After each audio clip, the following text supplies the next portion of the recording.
प्रिय विद्यार्थियों, आज हम लोग मैथ्स 2 के चैप्टर निर्देशांक भूमिति अर्थात कोऑर्डिनेट ज्योमेट्री से संबंधित एक्सरसाइज 5.2 के कुछ प्रश्नों का अध्ययन करेंगे। आपके स्क्रीन पर एक्सरसाइज 5.2 का तीसरा प्रश्न दिखाई दे रहा है।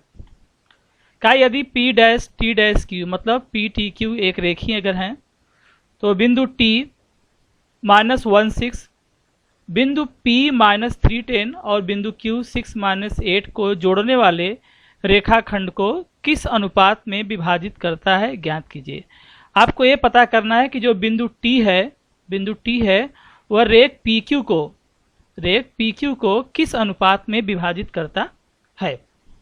पहले हम लोग मान लेंगे, माना बिंदु P का निर्देशांक, इसको हम लोग x1 y1 मान लेंगे, x1 y1 -310। बिंदु Q का निर्देशांक हम x2 y2 मान लेंगे जो कि 6-8 दिया हुआ है। और जो T है जो डिवाइड कर रहा है रेख PQ को, उसका निर्देशांक हम लोग मान लेंगे xy। प्रश्न में ध्यान दो, जो T है वह PQ को डिवाइड कर रहा है ना, तो जो डिवाइड कर रहा है उसका निर्देशांक हम लोग xy ले लेंगे और वह दिया है कितना, -16। तो x1 इक्वल टू, देखो यहाँ से देखो, x1 इक्वल टू कितना आ जाएगा, -10, y1 equal to 10, x2 equal to 6, y2 equal to -8, x equal to -1 और y इक्वल टू 6। ये सब लिख दिया गया है। हम मान ले रहे हैं कि जो बिंदु T है वह रेख PQ को m/n मतलब m अनुपात n के अनुपात में विभाजित करता है। तो विभाजन सूत्र आप पढ़े हो पहले से, x इक्वल टू होता है mx2 प्लस nx1 अपान m प्लस n, यह x के लिए है। y इक्वल टू होता है my2 प्लस ny1 अपान m प्लस n। तो यहाँ फिलहाल हम लोग x का ही उपयोग करके प्रश्न हल कर लेंगे। तो देखो x इक्वल टू दिया है -1, यहाँ ध्यान दो, x इक्वल टू दिया है ना -1, m x2 की वैल्यू दिया है कितना, 6, यहाँ 6 रख देंगे, प्लस n और x1 की वैल्यू दिया है -3, x1 की वैल्यू रखा है -3 अपान m प्लस n।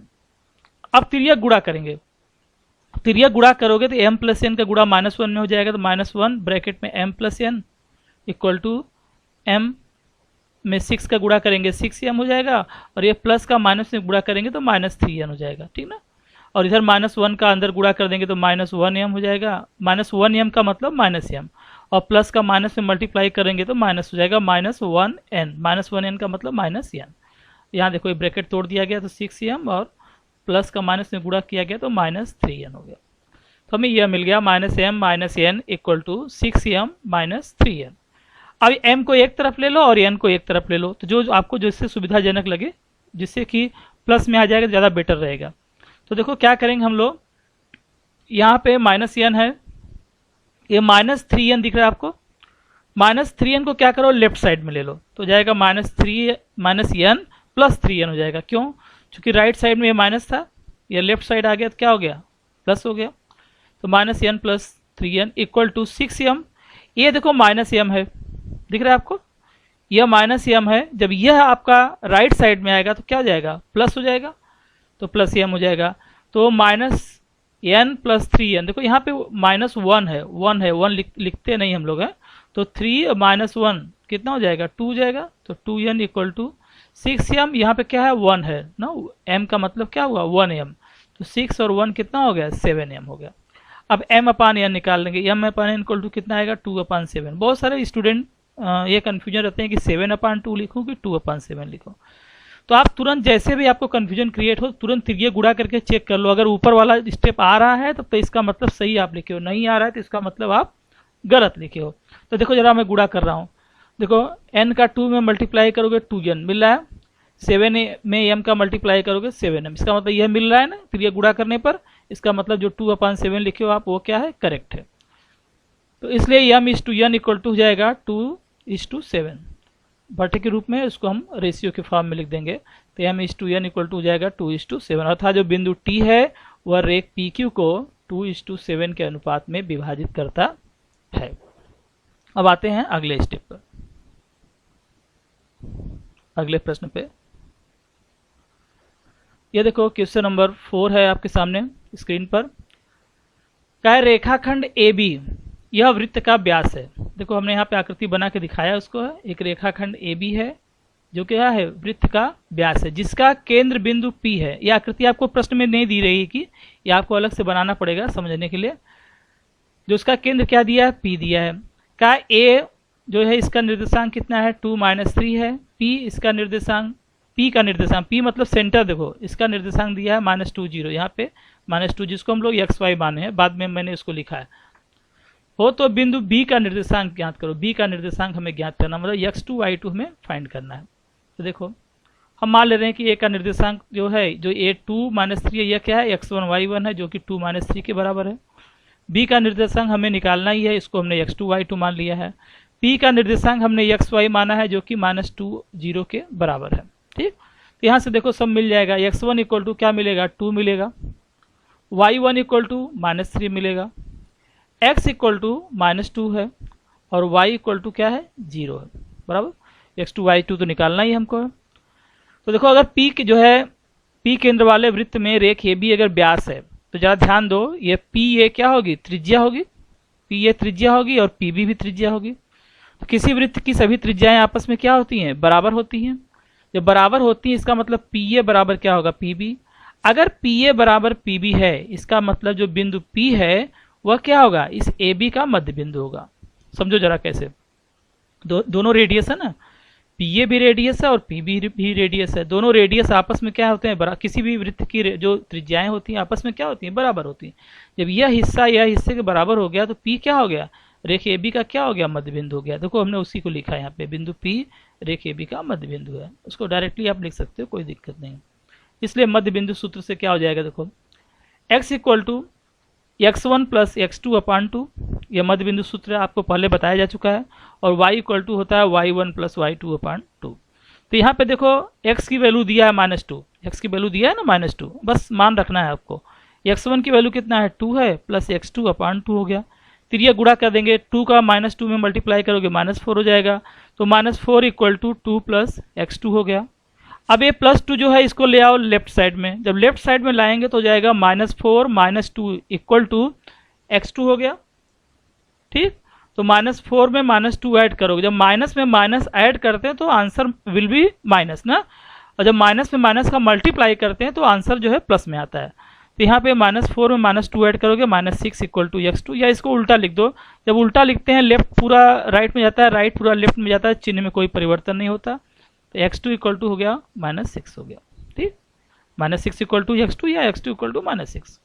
अब y इक्वल टू देखो y1 प्लस y2/2 हो गया। y की वैल्यू दिया है कितना, 0 है, देखो यहाँ दिखा है, यहाँ भी लिखा है y इक्वल टू 0। y1 की वैल्यू कितना है, -3 प्लस y2/2, यहाँ भी 3 गुणा करेंगे तो क्या हो जाएगा, 0 में 2 का जब मल्टीप्लाई करोगे, ध्यान दो 0 में जब 2 का मल्टीप्लाई करोगे तो 0 ही आएगा। 0 इक्वल टू -3 प्लस y2 हो गया।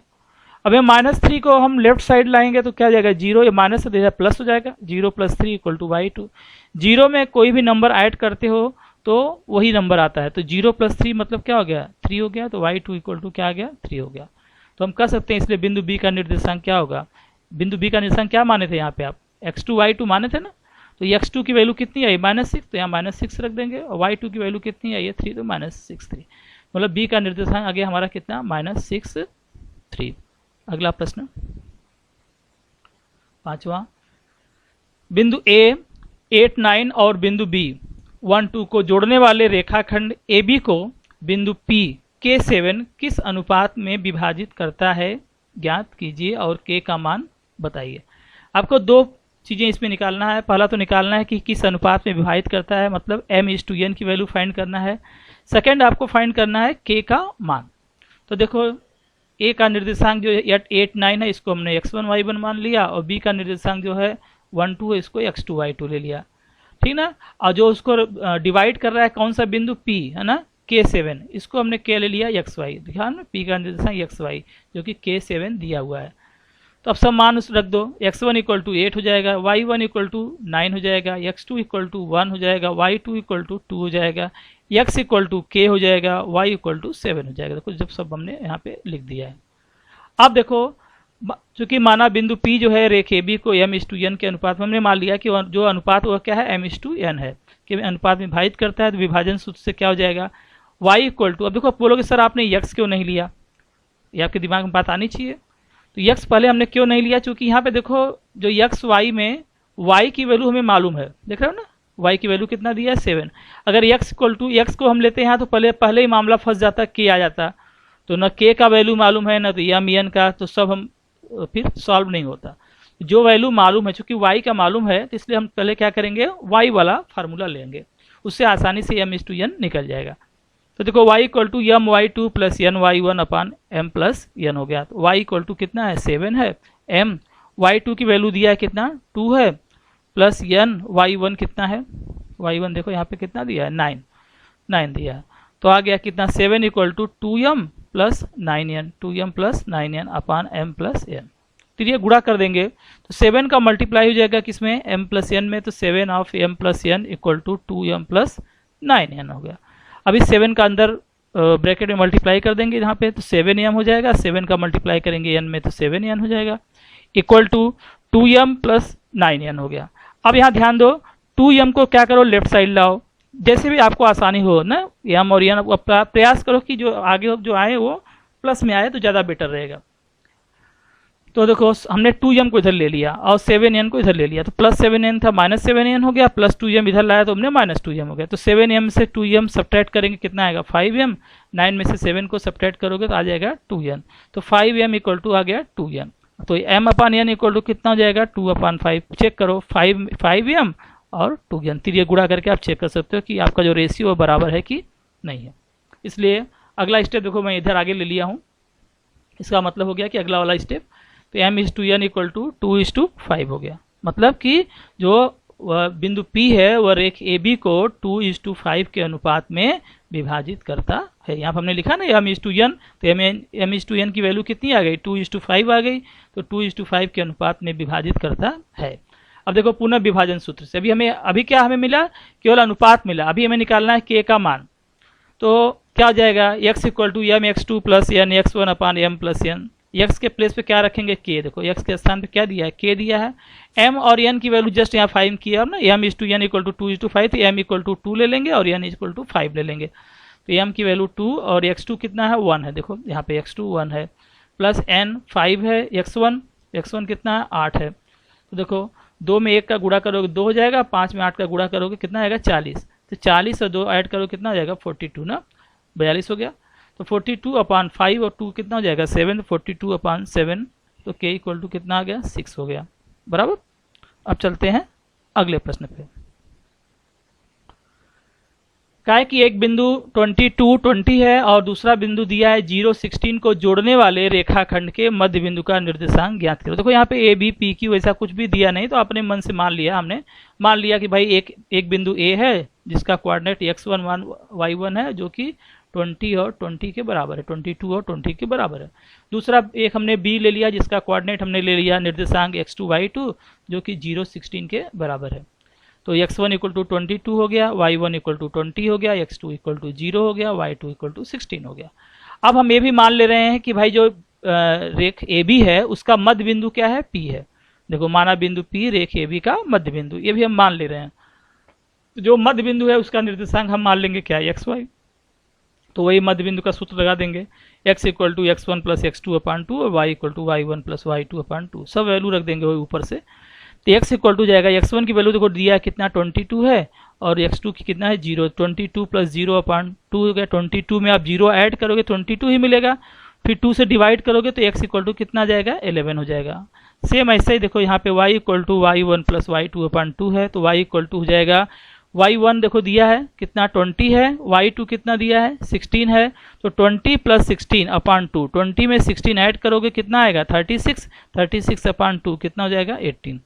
तो हम कह सकते हैं कि 22, 20 और 0-16 को जोड़ने वाले रेखाखंड के मध्य बिंदु का निर्देशांक, पहले x वाला मान लिखेंगे 11 और y का मान कितना आया 18, तो क्या आ जाएगा उसका निर्देशांक क्या आएगा 11, 18 हो गया। ठीक ना, सब छोटे छोटे सम हैं जो कि परीक्षाओं में आते हैं। अब देखो 7वां प्रश्न, क्या नीचे त्रिभुज के शीर्ष बिंदु दिए गए हैं, प्रत्येक त्रिभुज के केंद्रों का निर्देशांक ज्ञात किया। यहाँ पर हमने केवल पहला प्रश्न लिया, इसमें 2 प्रश्न और हैं वो आपको अपने से करना है। तो दिया है -7 6 2 -2 8 5 दिया है, तो हम इसको एक को ए मान लेंगे, एक को बी मान लेंगे, एक को सी मान लेंगे। इसको x1 y1 के बराबर ले लेंगे, इसको x2 y2 के बराबर ले लेंगे और इसको x3 y3 के बराबर। तो देखो इसको ए हमने लिया x1 y1 -7 6, बी को हमने x2 y2 ले लिया जो 2 - 2 के बराबर है, और एक हमने सी ले लिया जो कि x3 y3 के बराबर है जो 8 5 के बराबर है। सबका मान यहाँ लिख लेंगे, x1 = -7, y1 = 6, x2 = 2, y2 = -2, x3 = 8, y3 = 5 हो गया। और जो केंद्रों का मतलब जहाँ पे तीनों माध्यिकाएं एक दूसरे को प्रतिच्छेदित करती हैं उस बिंदु को हम बोलते हैं केंद्र, जो हमने पहले ही बताया है। और उसको हम लोग प्राय जो है जी से दिखाते हैं। तो केंद्र जो जी है उसका निर्देशांक हमने मान लिया XY। तो केंद्र सूत्र से केंद्र भी लिखते हैं और केंद्रक भी शब्द यूज करते हैं, ध्यान रखना आप लोग, केंद्र भी यूज करते हैं शब्द और केंद्रक भी यूज करते हैं, दोनों जो है माध्यिकाओं का प्रतिच्छेदन बिंदु है। तो x = जाएगा x1 + x2 + x3/3, वैल्यू रख देंगे। x1 की वैल्यू देखो दिया -7, x2 कितना है 2 है, x3 कितना है 8 है, देखो सब यहाँ लिखा हुआ है ना, /2 हो गया। तो देखो यहाँ पे देखो इसको कैसे सॉल्व करोगे, 8 में 2 जोड़ दो कितना हो जाएगा 10, 10 में से 7 घटा दो 3 हो गया। तो 3/3 का मतलब कितना हो गया 1 हो गया। ऐसे यहाँ देखो y = y1 + y2 + y3/3 हो गया। तो y = जाएगा y1 कितना दिया है देखो 6 है, और y2 -2 है, और y3 5 है। तो क्या करो 6 में 5 ऐड कर दो, 6 और 5 11 हो गया, 11 में से 2 निकाल दो तो कितना आ जाएगा 9, तो 9/3 हो गया। तो y = आ गया 3 से डिवाइड करोगे 9 को कितना आएगा 3 आ जाएगा। तो x की वैल्यू निकल गई, y की वैल्यू निकल गई, इसलिए केंद्र जी का निर्देशांक जो है xy = कितना हो जाएगा 1 3 बराबर। अभी ये वीडियो जो है हम वीडियो को अभी हम समाप्त कर रहे हैं, और आप वीडियो को बार बार देखिए और उसको समझने का प्रयास कीजिए। अगर यह वीडियो आपको अच्छा लग रहा है तो आप उसे ज़रूर लाइक करो, अपने दोस्तों के साथ शेयर करो, सब्सक्राइब कर लो, जिससे आपको आगे के वीडियो के बारे में सबसे पहले जानकारी मिल जाए। धन्यवाद।